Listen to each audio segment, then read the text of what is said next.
हमारे साथ हैं भाजपा के हसौर मंडल उपाध्यक्ष युवा नेता विशाल सिंह राणा जी, जो कि जिला पंचायत सदस्य के लिए ताल ठोकेंगे बसखारी उत्तरी से। आइए उनसे जानते हैं, उनका परिचय जानते हैं। विशाल जी, बताइए आपका परिचय क्या है?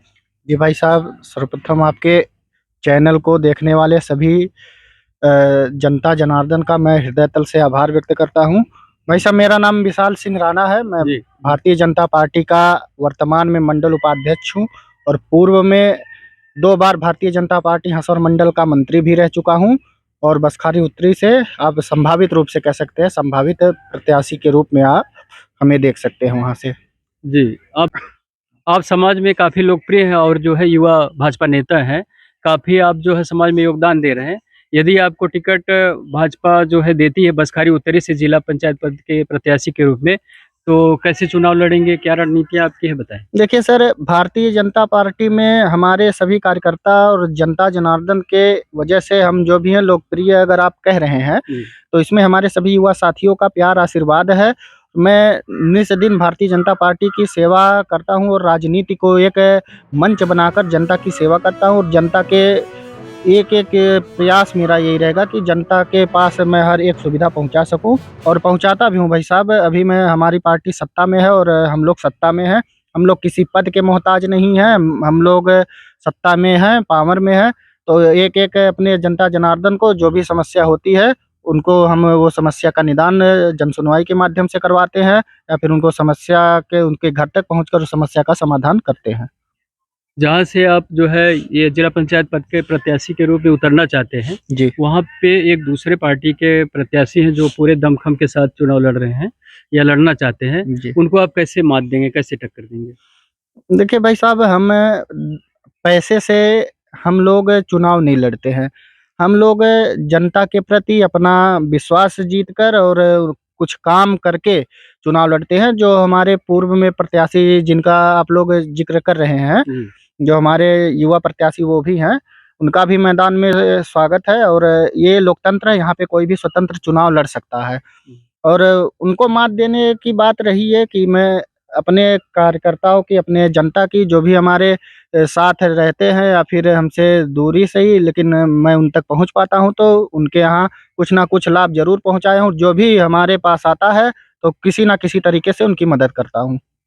समाज सेवा का जो ये आपके अंदर एक जागरूकता आई कि हमें समाज सेवा करनी है, ये कब से आपको महसूस हुआ कि हमें समाज सेवा करनी है? देखिए सर, मैं बचपन से ही समाज में उठना-बैठना समाज में और एक उस समय एक लहर चला था भारतीय जनता पार्टी का। हमारे यहाँ से विनय कटियार जी लोकसभा का चुनाव लड़ रहे थे। उस समय एक राम लला हम आएँगे, मंदिर वहीं बनाएँगे का नारा गूँजा था। तो उसमें दिल में एक अलौकिक सी भगवान के प्रति एक समर्पण भावना जगी थी, जिससे हम राजनीति में आए और भारतीय जनता पार्टी को ही अपना माँ मान के राजनीति में काम करने लगे। और समाज में जब हम पहुँचे हैं, तो हमको लगा कि हाँ, हर व्यक्ति कहीं न कहीं से पीड़ित है, शोषित है, तो उसकी मदद करें और जो मदद करके अंदर से जो शांति मिलती है भाई साहब, उसको हम लोग महसूस करते हैं और उसी में हम लोग जनता के खुशी में ही अपनी खुशी देखते हैं। अब कहा जाता है कि जब मैच्योरिटी आ जाती है, तभी लोग नेता बनते हैं। आप चुनाव लड़ने जा रहे हैं, शादी-वादी हुई है कि नहीं? मान लीजिए आप चुनाव भी लड़े और कहीं इधर-उधर हैं तो? नहीं देखिए सर, ये तो आपने गंभीर सवाल कर ही दिया है।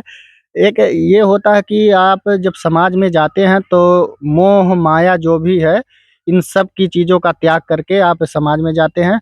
और रही बात शादी, तो एक दिन होना ही होना है। जी। तो समाज में समाज की सेवा करते हैं और फिर ज़्यादा भी उन सब चीज़ों पे जिससे नेगेटिव एक्टिविटियाँ हों, उन पे ज़्यादा ध्यान नहीं देते। हम युवा हैं और लोग अक्सर ये सोचते रहते हैं, युवा हैं, ये क्या ही कर पाएँगे। लेकिन जी। एक मैं आपको बताना चाहता हूँ, संघर्षों के साये में घनघोर जवानी पलती है, उस ओर ज़माना चलता है जिस ओर जवानी चलती है।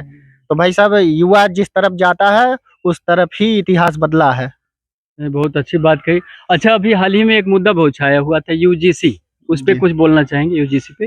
भाई साहब, यूजीसी एक मामला ये है, यूजीसी में सवर्णों को सरकारी अछूत की दृष्टि से देखा गया। यूजीसी के आज भी अदर ओबीसी और एससी शेड्यूल कास्ट के हमारे भाई आज भी शोषित वंचित हैं। लेकिन ज़रूरी नहीं है कि उनका शोषण सिर्फ़ सवर्णों के ही द्वारा होता हो अथवा ओबीसी, एससी सवर्णों को प्रताड़ित करते हो, ऐसा कुछ नहीं है। सबको एक समान भाव से देखा जाना चाहिए और इस पे कोर्ट का रोक भी लग गया है शायद। कोर्ट अस्थायी स्टे वगैरह बहुत ज़्यादा जानकारी तो है नहीं इस विषय में मुझे, लेकिन दी हुई है। तो हम इस पे कोर्ट के फैसले का सम्मान करते हैं। कोर्ट का जो भी फैसला आएगा, हम उसी हिसाब से हम लोग उनके प्रत्येक फैसले का सम्मान करेंगे। यदि पार्टी आपको जो है टिकट देती है, तो जनता से क्या अपील करना चाहेंगे? यदि पार्टी हमें टिकट देती है, तो सर हम जनता से ये अपील करना चाहेंगे, आप हमें उस काबिल बनाएँ।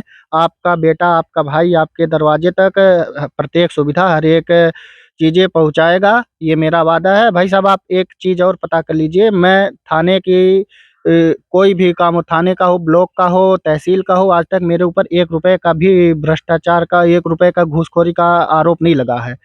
आप जाएँगे थाने पे चले जाइए, कोई सिपाही, कोई दरोगा हो और ब्लॉक में कोई सेक्रेटरी, ग्राम पंचायत अधिकारी हो, मेरा चेहरा वो लोग नहीं, नाम तो सुने होंगे, सत्ता में हूँ, शासन में हूँ, तो नाम प्रत्येक अधिकारी, कर्मचारी जानते होंगे हमारे थाना क्षेत्र के, लेकिन चेहरे से अभी नहीं देखे होंगे हमको। तो ₹1 की ना तो हमें दलाली करनी है कहीं से और ना ही ₹1 का घूसखोरी, कोई भी काम हो, हम घूस लेके काम ही नहीं कराते हैं। तो इसलिए एक जनता के प्रति हमारा समर्पण भाव जो है, हम वही अपील करना चाहते हैं कि अगर आप लोग हमें उस काबिल समझें, तो ज़ाहिर-सी बात है आप हमें अपनी सेवा का मौका दें, हम आपके पूरे उम्मीद पे खरा उतरेंगे। बहुत-बहुत धन्यवाद।